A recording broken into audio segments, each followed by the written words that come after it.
Hello friends, welcome welcome to my channel. Silver Lotus के इस दुनिया में आपका स्वागत है। आज की इस वीडियो में मैं अपनी स्टोरी मास्टर द मालिक का नेक्स्ट पार्ट शेयर कर रही हूँ। उम्मीद है यह पार्ट आपको पसंद आएगी। अगर पसंद आए तो प्लीज़ मेरे चैनल को सब्सक्राइब करना, वीडियो को लाइक और हाइप करना मत भूलिएगा। आपके कमेंट्स के मुझे इंतज़ार रहेंगे, तो अपना कमेंट भी ज़रूर दीजिएगा। चलिए अब हम अपनी स्टोरी पर आगे बढ़ते हैं। उस बड़ी सी हवेली के अंदर आते ही विकास जी ने अपने विश्वा को कंधे से उतार दिया और एक कमरे की तरफ बढ़ गए। उस कमरे में एक व्यक्ति हमेशा की तरह अपनी आराम कुर्सी पर बैठा झूल रहा था। उसके हाथ में एक बड़ा सा रजिस्टर जैसा कुछ था। विकास जी ने झुकते हुए सामने बैठे उस शख्स को प्रणाम किया। प्रणाम मालिक, तुम आ गए। अब तक तो तुम्हें पता चल गया होगा। पूरी हवेली को अच्छे से सजवा दो। हवेली के किसी भी कोने में एक बूंद धूल भी नहीं रहनी चाहिए। ठीक है मालिक, मैं ऐसा ही करूँगा। अब मैं जाता हूँ। इसके बाद विकास जी जाते हैं। वहाँ और भी नौकरों की टीम को इकट्ठा करते हैं और उनको अपना काम समझाने लगते हैं। ओ हरिया, तुम जाकर देखो छोटे मालिक के कमरे की सभी चीज़ें अच्छे से रखी हैं कि नहीं, और मैं बाहर जाकर चीज़ों को अच्छे से देख लेता हूँ कि कहीं उनकी सफाई में कोई कमी तो नहीं रह गई है। ठीक है, मैं जा रहा हूँ। बाकी सब यहाँ पे तुम लोग संभाल लेना। इसके बाद विकास जी वहाँ से चले जाते हैं। आज पूरे दिन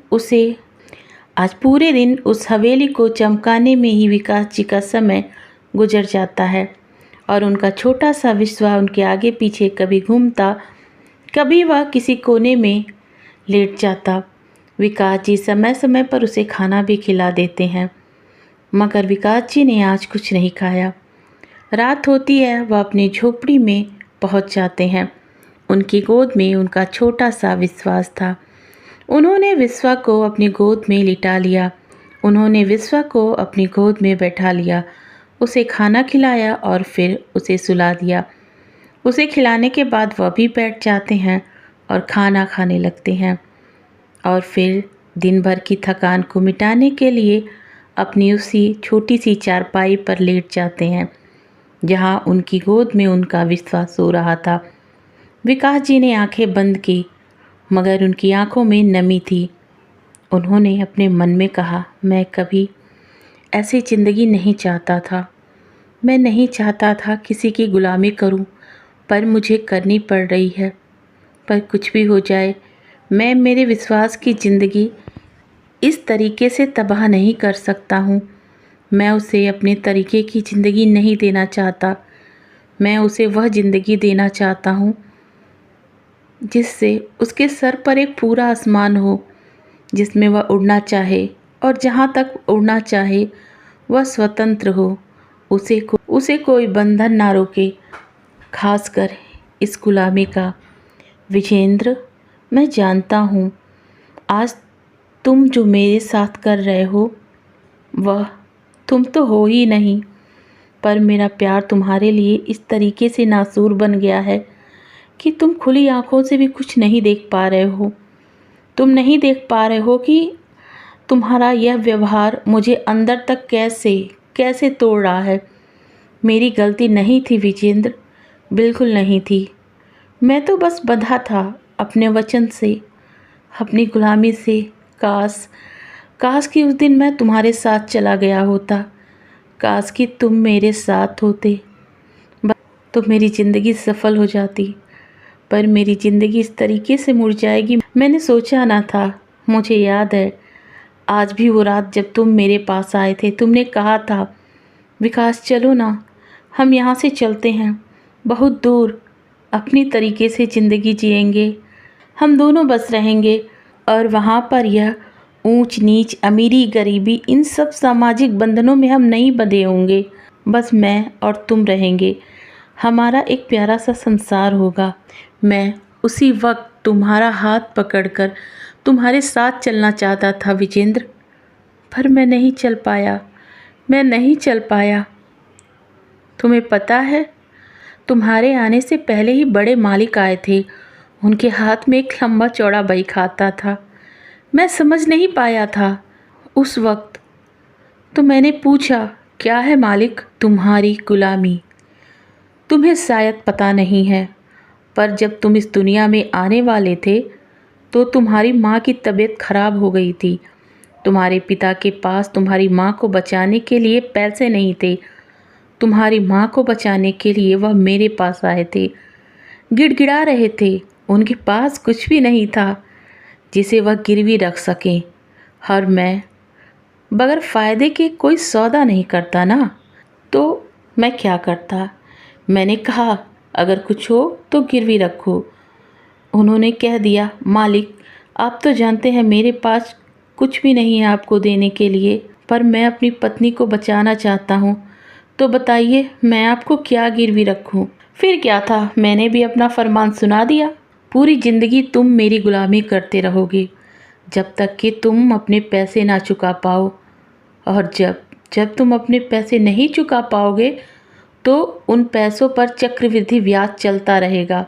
उस वक्त मेरे पिताजी मालिक से उन रुपयों को उधार ले लिया, और मालिक उन 2 लाख रुपयों को कब 2 करोड़ में बदल चुके थे किसी को भी नहीं पता चला। मेरे पैदा होने के बाद से ही मेरे पिताजी की तबीयत खराब होने लगी। मेरी माँ की भी तबीयत खराब थी। माँ जल्दी चल बसी, मगर पिताजी किसी तरीके से मेरा पालन पोषण करते रहे और मैं 10वीं तक पढ़ पाया। मेरे बहुत सारे सपने थे, वह सारे सपने जो मैंने तुम्हारे साथ देखे थे विजेंद्र, तुम्हारे साथ। मगर तब तक पता नहीं था मेरा जो दोस्त विजेंद्र है वह कभी मेरा मालिक बन जाएगा और मैं उसका गुलाम। पिताजी के जाने के बाद मैंने अपनी पढ़ाई जारी रखी। हम इंटर तक पढ़ पाए थे। मेरी और तुम्हारी करीबी बड़े मालिक को रास नहीं आई। बड़े मालिक चाहते थे तुम मेरे करीब मत हो। कितनी हसीन थी ना वो शाम। तुम्हें वह शाम याद है? पर लगता है तुम शायद भूल गए हो या फिर नहीं भूले होगे। मैं भी नहीं भूला। पहली बार हम दोनों ने एक दूसरे को गले से लगाया था। वह बड़ा सा बरगद का पेड़, उसके नीचे हम बैठे थे, हाथों में हाथ डालकर, एक दूसरे का सहारा बने हुए, एक दूसरे के भविष्य के बारे में बात करते हुए, एक दूसरे की अच्छाइयों बुराइयों की बातें करते हुए, एक दूसरे की तारीफ़ें करते हुए। मगर नहीं पता था हमारी बातें बड़े मालिक के नौकर ने सुन ली। उसने जाकर उसी रात बड़े मालिक को हमारी सारी बातें बता दिया था। और बड़े मालिक अपने कई बंदों के साथ आते हैं। तुम्हारे चले जाने के बाद मेरी इतनी पिटाई की जाती है, इतनी पिटाई कि मैं 2 महीने तक बिस्तर पर ही पड़ा रहा। तुम्हें बड़े मालिक ने जानबूझकर उसी दिन बाहर भेज दिया था। तुम तो बाहर चले गए। तुमने बाहर जाकर अपनी ग्रेजुएशन कंप्लीट की, मगर मैं उसी वक्त से बड़े मालिक की गुलामी करने लगा। उनके पैसों को पाई पाई जोड़ कर चुकाने लगा। और तुम जब उधर से वापस आए तो तुमने बड़े मालिक से बगावत कर दी। मगर बड़े मालिक के आगे हम कहाँ टिक पाते, तुम कहाँ टिक पाते। बड़े मालिक ने ऐसा षड्यंत्र रचा।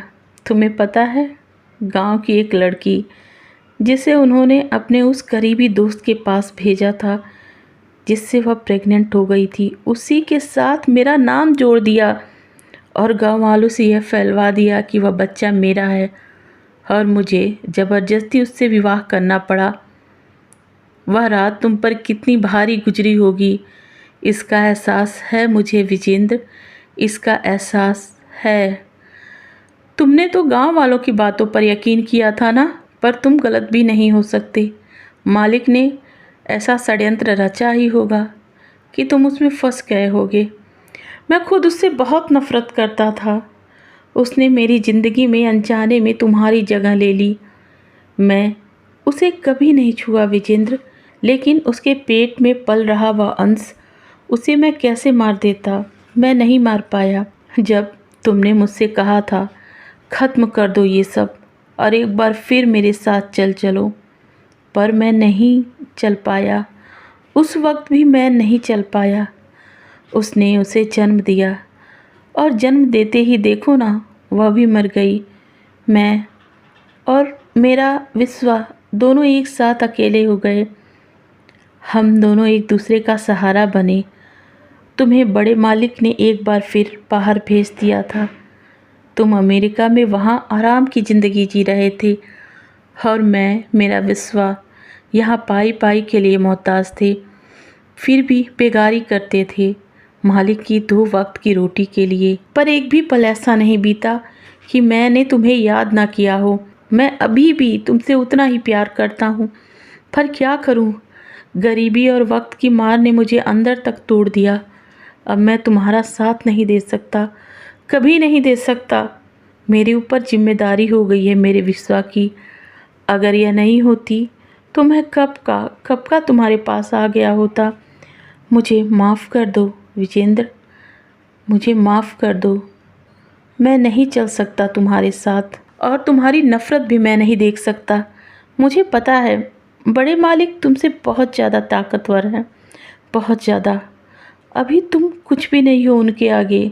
विजेंद्र कुछ भी नहीं, विकास कुछ भी नहीं। पर मैं क्या करूं, तुम्हारा यह दर्द सह नहीं पा रहा हूं। मैं जानता हूं मुझे दर्द देने के चक्कर में तुम जितना दर्द खुद झेल रहे हो उसका एहसास है मुझे, पर मैं कुछ नहीं कर सकता विजेंद्र, कुछ नहीं। इन सब बातों को सोचते हुए विकास जी की आंखों से आंसुओं की कुछ बूंदें बाहर निकल आई। मैं कुछ नहीं कर सकता विजेंद्र, मुझे माफ़ कर दो। मैं मेरी और विश्वास के बीच के रिश्ते को नहीं तोड़ सकता। मैं उससे बहुत प्यार करता हूँ, जिसे मैं दुनिया की सभी खुशियाँ देना चाहता हूँ। उसे मैं अपनी तरह लाइफ नहीं देना चाहता और जानबूझकर तुम्हें इस चीज़ के लिए तकलीफ़ दे रहा हूँ। मुझे माफ़ कर दो, प्लीज़ मुझे माफ़ कर दो। I love you always. इतना कहने के साथ ही विकास जी ने अपनी आंखें बंद कर ली। उनकी आंखों से निकली आंसुओं की बूंदें उनके तकिए को गीला कर गईं। इधर सिंघानिया हवेली में विजेंद्र जी अपने दादाजी के सामने खड़े थे। इस वक्त उनका सर झुका हुआ था। उनके दादाजी ने कहा, विजेंद्र, कल मेरे भाई का इकलौता पुत्र आ रहा है, विक्रम सिंघानिया। मैं चाहता हूँ कि तुम उस विकास के बच्चे को उसकी सेवा में उपस्थित करो। मैं चाहता हूँ जिस तरह विकास हमारा गुलाम बना हुआ है, उसी तरह से उसका बच्चा भी हमारे घर का ही गुलाम बना रहे। देखा था ना तुमने उसे ज़्यादा छूट देने का नतीजा। उसने क्या किया तुम्हारे साथ, तुम तो भूल सकते हो, पर मैं नहीं। मैं हमेशा उसे अपना गुलाम बनाकर रखूँगा और यही नहीं, उसकी आने वाली कई पीढ़ियाँ भी हमारी हवेली की गुलाम बनी रहेंगी। वो कभी भी अपना कर्ज नहीं चुका पाएगा। तुम चिंता मत करो, विकास को मैं कभी खुश होने नहीं दूंगा। अब तुम भी जाकर सो जाओ, कल विक्रम आने वाला है। इसके लिए हमें काफ़ी तैयारियां करनी पड़ेंगी। तुम्हारी माँ भी अपने मायके में है, कल तुम्हें वहाँ जाकर रानी जी को भी यहाँ लाना है। दादाजी, मैं समझ गया। क्या भाई जी भी आने वाले हैं? विजेंद्र ने एक बार फिर अपने पिताजी से सवाल किया। हाँ, विनायक ने जवाब दिया। हाँ, सुरेंद्र भी कल आएगा। सुरेंद्र तो अपनी पूरी फैमिली के साथ यहाँ पर आएगा। साथ में तुम्हारी भाभी की बहन वैष्णवी भी आने वाली है।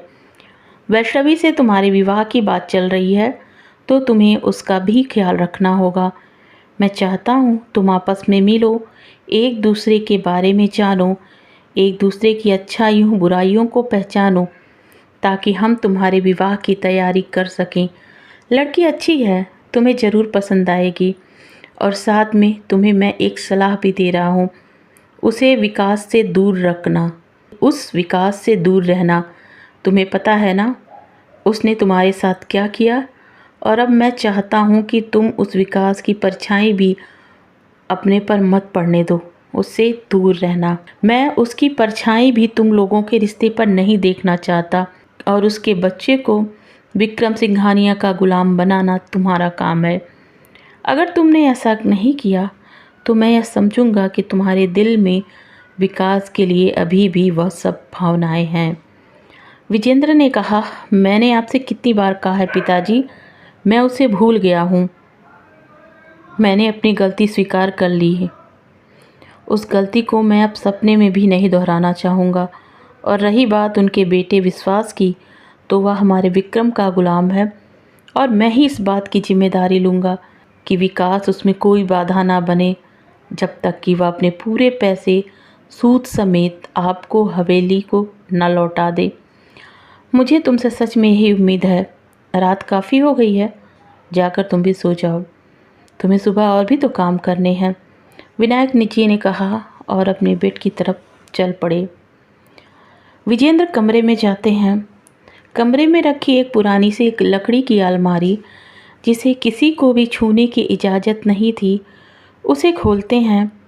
उसमें से एक डायरी निकालते हैं और कुछ लिखने लगते हैं। विजेंद्र जी को हमेशा डायरी लिखने का शौक़ था। वह हमेशा अपने पूरे दिन के क्रियाकलाप को उस डायरी में लिखा करते थे। उनकी कई डायरी तो लगभग भर गई थी।